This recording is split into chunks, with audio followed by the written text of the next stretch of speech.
Hello दोस्तों, आज हम बात करेंगे important general science question asked in SSC CGL. SSC CGL में जो भी इम्पॉर्टेंट क्वेश्चन कभी पूछे गए हैं मोस्टली इसमें 2010 के ही क्वेश्चंस हैं, लेकिन ये क्वेश्चंस आज भी उतने ही इम्पॉर्टेंट हैं क्योंकि ये बार बार किसी न किसी एग्ज़ाम में पूछे जाते हैं। तो चलिए शुरू करते हैं अपने पहले क्वेश्चन से। पहला क्वेश्चन है हमारा, what is the chemical name of vinegar. अब विनेगर का केमिकल नेम क्या है? इसका आंसर है एसिटिक एसिड, ऑप्शन बी। इसका की पॉइंट हमने दे रखा है। की पॉइंट क्या है कि acetic acid diluted with 90% of water is vinegar. मतलब कि एसिटिक एसिड जब 90% वाटर के साथ डाइल्यूट होगा, डाइल्यूट का मतलब जब मिश्रित होता है और मिश्रित होकर पतला हो जाता है तो उसको विनेगर बोलते हैं। ठीक है, अब आते हैं अपने दूसरे क्वेश्चन पे। हमारा दूसरा क्वेश्चन है, which one of the following is also called the power plant of the cell. तो इसका ये मोस्ट इंपॉर्टेंट क्वेश्चन है, ये बहुत सारे एग्जाम्स में पूछे जा चुके हैं। तो इसका ऑप्शन है बी, माइटोकॉन्ड्रियन। अब इसका की पॉइंट भी है। की पॉइंट क्या है? माइटोकॉन्ड्रियन क्या है? एक टीनी ऑर्गेनेल होता है सेल के अंदर, ठीक है, जो फूड से एनर्जी रिलीज़ करता है। फूड से एनर्जी रिलीज़ करता है माइटोकॉन्ड्रियन, ठीक है। इस प्रोसेस को हम सेल्यूलर रिस्पायरेशन भी बोलते हैं। और ये प्रोसेस कहाँ होता है? किसी भी ऑर्गेनिज्म के सेल में होता है, जो कन्वर्ट करता है केमिकल एनर्जी, जो केमिकल एनर्जी हमारे ऑक्सीजन मॉलिक्यूल्स या फिर किसी न्यूट्रिएंट के रूप में होते हैं, उसको एटीपी में, एटीपी यानी एडिनोसाइन ट्राइफॉस्फेट में कन्वर्ट कर देता है एटीपी। एटीपी को हम करेंसी ऑफ द सेल भी बोलते हैं।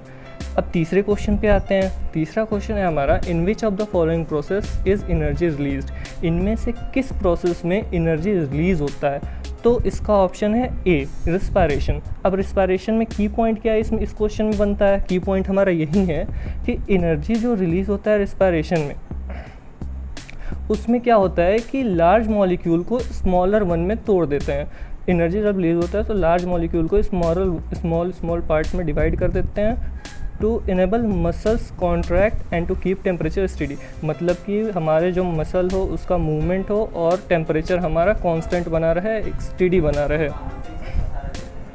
अब हम बढ़ते हैं अपने फोर्थ क्वेश्चन की तरफ। हमारा फोर्थ क्वेश्चन है, the art and science of map making is called. ठीक है, मैप मेकिंग के साइंस को हम क्या बोलते हैं? तो इसका आंसर है ऑप्शन बी, कार्टोग्राफी बोलते हैं। और जो कोई मैप बनाता है उसको हम कार्टोग्राफर भी बोलते हैं। इसका की पॉइंट हमेशा याद रखें। अब हम आते हैं अपने पांचवें क्वेश्चन पे। हमारा पांचवा क्वेश्चन है, ring worm is a dash dash dash disease. इसका मतलब है रिंग वर्म किस टाइप का डिजीज़ है? तो इसका ऑप्शन राइट है हमारा answer number D, option D. ठीक है, अब इसका की पॉइंट क्या है? रिंग वर्म को हम और किसी नाम से जानते हैं कि नहीं? तो रिंग वर्म को हम और एक नाम से जानते हैं जिसका नाम है डर्मेटोसाइटोसिस। ठीक है, की point is the most important for exams. Question number 6। Question number 6 हमारा, pituitary gland is situated in. तो पिट्यूटरी ग्लैंड कहाँ सिचुएटेड होता है? इसका आंसर है option B, the base of the brain. मतलब ब्रेन का जो निचला हिस्सा होता है उसमें हमारा पिट्यूटरी ग्लैंड सिचुएटेड होता है, ठीक है, स्थित होता है।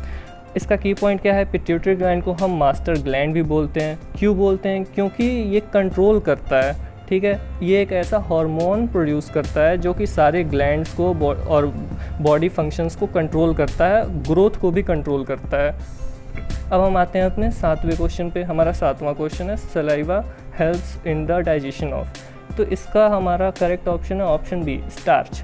अब सलाइवा स्टार्च के डाइजेशन में हेल्प करता है, ठीक है। सलाइवा क्या होता है कि एक तरह का एंजाइम, ये एंजाइम कंटेन करता है एमिलेज, ठीक है, amylase that break some starch down into maltose and dextrin. अब एमिलेज क्या करता है कि स्टार्च को दो भागों में डिवाइड कर देता है, मल्टोज और डेक्सट्रीन में, और डाइजेशन ऑफ फूड हमारा स्टार्ट हो जाता है माउथ से ही, ठीक है। तो यहाँ पे एक और क्वेश्चन बनता है कि डाइजेशन ऑफ फूड कहाँ से स्टार्ट होता है? तो इसका राइट आंसर है माउथ से।